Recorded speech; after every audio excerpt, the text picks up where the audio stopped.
पूरे जंगल में गर्मी का मौसम चल रहा था। दरख्त के साए में कालू कौवा और गौरी कौवी आपस में बातें कर रहे थे। अरे मैं इस गर्मी में ज़रूर मर जाऊंगा और ऊपर से मेरा गला खुश्क हो गया है। गौरी, जाओ और जल्दी से मेरे लिए खाना और ठंडा जूस लेकर आओ। अरे कौवे जी, मैं आपकी बीवी हूँ, गुलाम नहीं जो मालिकों की तरह हुक्म दे रहे हो। गर्मी सिर्फ तुम्हें ही तो नहीं लग रही, मुझे भी लग रही है।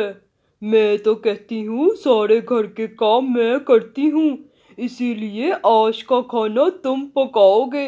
अगर तुमने खाना नहीं पकाया तो तुम्हें भूखा ही रहना होगा। गौरी, तुम ये मत भूलो कि मैं हर रोज़ पैसे कमाता हूँ। इसी वजह से तुम सुकून में रहती हो। अच्छा हो कि तुम मेरी बात मान लो, नहीं तो अच्छा ऐसा होता कि मैं तुमसे शादी करने की बजाय किसी और से शादी कर लेता। अच्छा, धमकी दे रहे हो मुझे कालू कौवे? तो फिर जाकर किसी और से शादी कर ही लो। मुझे भी तुम्हारे साथ रहने का कोई शौक नहीं। फिर कौवा अपनी बीवी गौरी कौवी से नाराज होकर चला गया। कालू कौवा इधर उधर उड़ने लगा। आखिरकार वो थक कर एक दरख्त पर बैठ गया और उसे भूख भी लगी थी और गर्मी से उसका गला खुश्क हो गया था। वो सोच रहा था कि अब वो क्या करे। अचानक उसे अपने एक दोस्त तोते का ख्याल आया। वो जानता था कि तोते के पास हमेशा मज़े मज़े के फल और पानी होता है। कालू कौवा तोते के घर की तरफ उड़ गया। तोता घर के बाहर ही बैठा था। अरे कालू, तुम क्या कर रहे हो यहाँ? मैं बहुत भूखा हूँ। क्या तुम्हारे पास कुछ खाने और पीने की कोई चीज़ है? हाँ है, बिल्कुल। तुम अंदर आओ। तोते ने कौवे को अपने घर के अंदर दाखिल किया और उसे फल और ठंडा पानी दिया।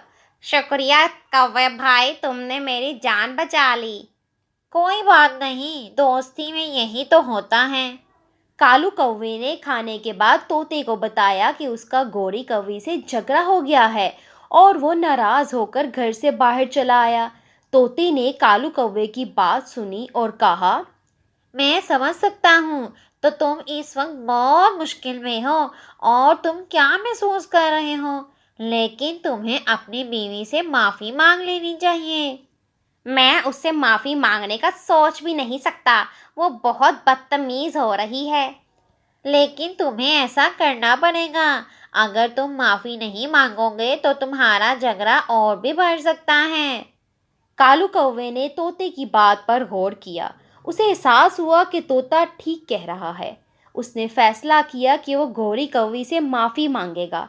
कालू कौवे ने तोते को अलविदा कहा और घर वापस चला गया।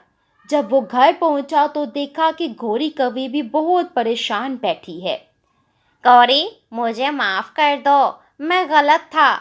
मुझे गुस्से में बातें नहीं करनी चाहिए थी।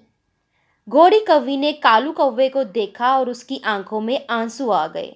मुझे भी माफ कर दो कालू कौवे, मैं भी गलत थी। मुझे आप पर इतना गुस्सा नहीं होना चाहिए था।